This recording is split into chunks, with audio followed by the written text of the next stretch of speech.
Good morning. I am with you today, January 14th, 2021, to review A Course in Miracle lesson number 14, and then bring through the guidance of Mary Magdalene, who was both the wife to Jesus and the mother of his children. I have been channeling Magdalene for a couple of years now. She came to me in a time of personal crisis and asked me sometime last year if I would go through a year of the Course in Miracles lessons with her. So that is the journey that we are upon together, and it's been really extraordinary. I also have the pleasure of channeling Jesus in a morning meditation with a group of dear friends. We've all been studying A Course in Miracles together, at least for the past year, where we all met on another platform. And several have been working with the materials for many, many years. I first came across it in 1985. So it's been a lifetime journey for me. So let's dig into lesson number 14. Here we go. Lesson number 14. God did not create a meaningless world. The idea for today, of course, the reason why a meaningless world is impossible. What God did not create does not exist, and everything that does not exist. Sorry, let me start again. The idea for today is, of course, the reason why a meaningless world is impossible. What God did not create does not exist, and everything that does exist exists as He created it. The world you see has nothing to do with reality. It is of your own making, and it does not exist. The exercises for today are to be practiced with your eyes closed throughout. The mind searching period should be short, a minute at most. Do not have more than 3 practice periods with today's idea unless you find them comfortable. If you do, it will be because you really understand what they are for. The idea for today is another step in learning to let go of the thoughts which you have written upon the world and see as the word of God in their place. The early steps in this exchange, which can truly be called salvation, can be quite difficult and even painful. Some of them will lead you directly into fear. You will not be left here. You will go far beyond it. Our direction is towards perfect safety and perfect peace. With your eyes closed, think of all the horrors in the world that cross your mind.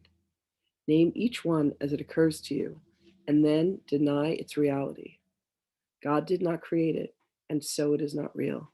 Say, for example, God did not create that war in fill in the blank, and so it is not real. God did not create that airplane crash in fill in the blank, and so it is not real. God did not create that disaster, specify in blank, and so it is not real. God did not create that illusion, specify in name of person, and so it is not real.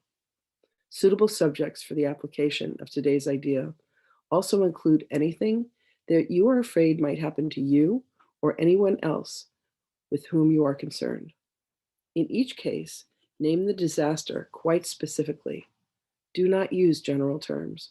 For example, do not say God did not create illness, but God did not create cancer or heart attacks or whatever may arouse fear within you.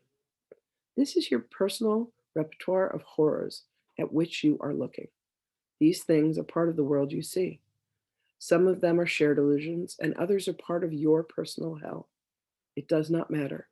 What God did not create can only be in your own mind, apart from His. Therefore, it has no meaning. In recognition of this fact, conclude the practice periods by repeating today's idea. God did not create a meaningless world. Today's idea can, of course, be applied to anything that disturbs you during the day. Aside from the practice periods, be very specific in applying it. Say, God did not create a meaningless world. He did not create this, and then specify the situation which is disturbing you, and so it is not real. Lesson number 14. God did not create a meaningless world. Let me bring through Magdalene and see what she has to say on the subject.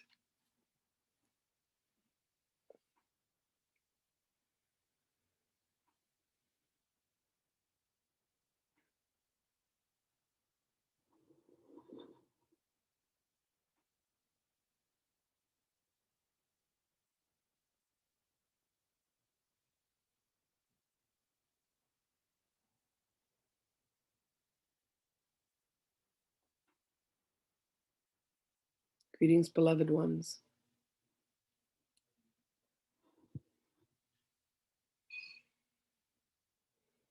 God did not create a meaningless world. We have. We have allowed the application of ideas and beliefs. We have subjected ourselves to horrors beyond imagination.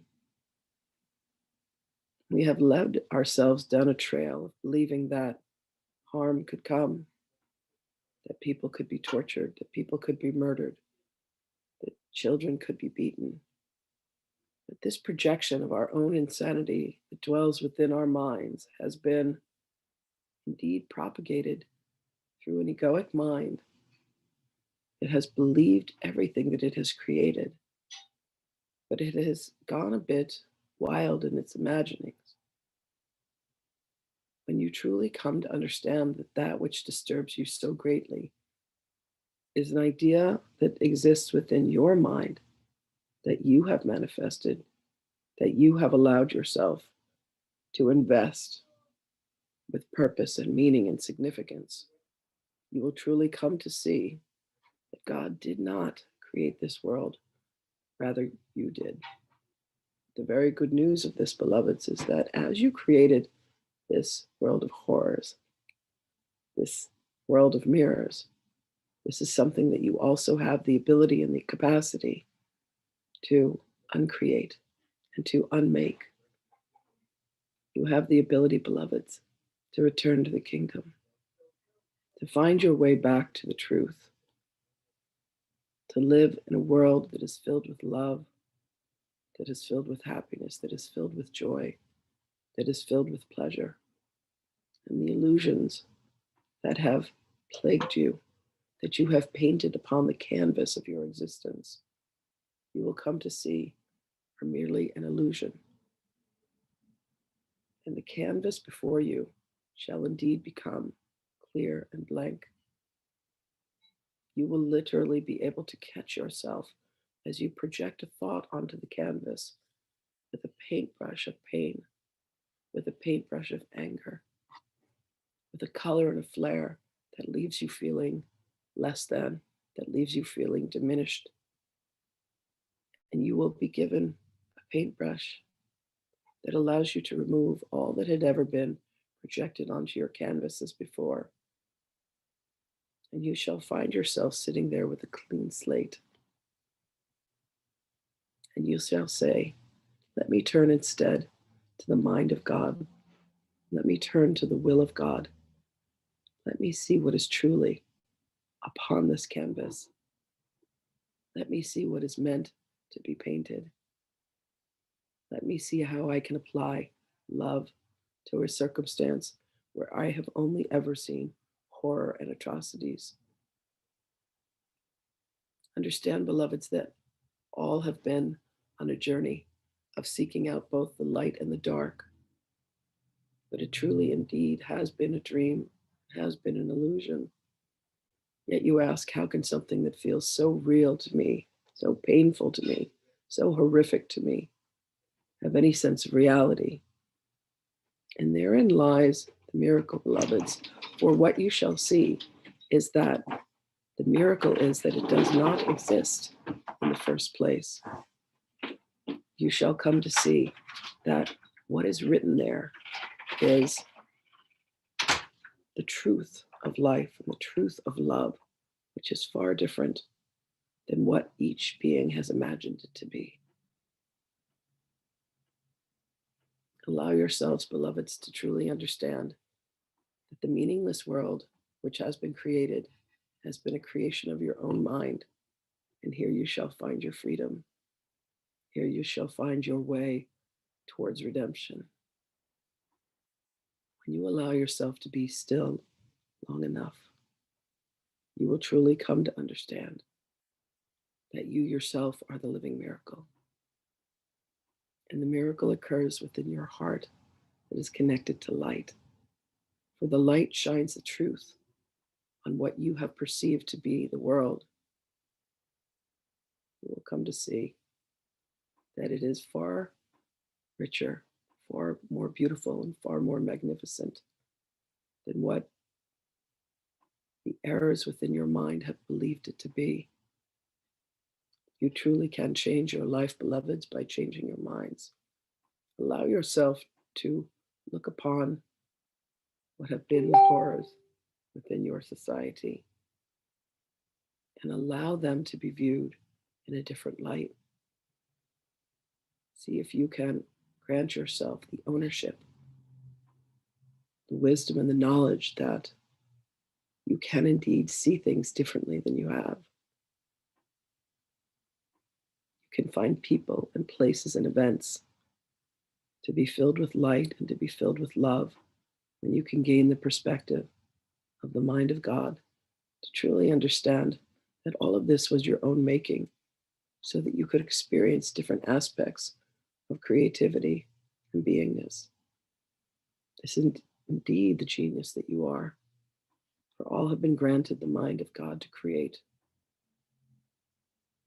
Imagine, beloveds, if you could create anew, for that is the gift of the retraining of the mind, to be able to look upon circumstances and beings with forgiveness and with love and with joy, and to understand truly that life is the greatest gift of all. We love you, we bless you, and we join with you on this path and on this journey, beloveds, as we walk on the pathway towards love and light. All blessings to you, beloved ones, and we shall speak with you again.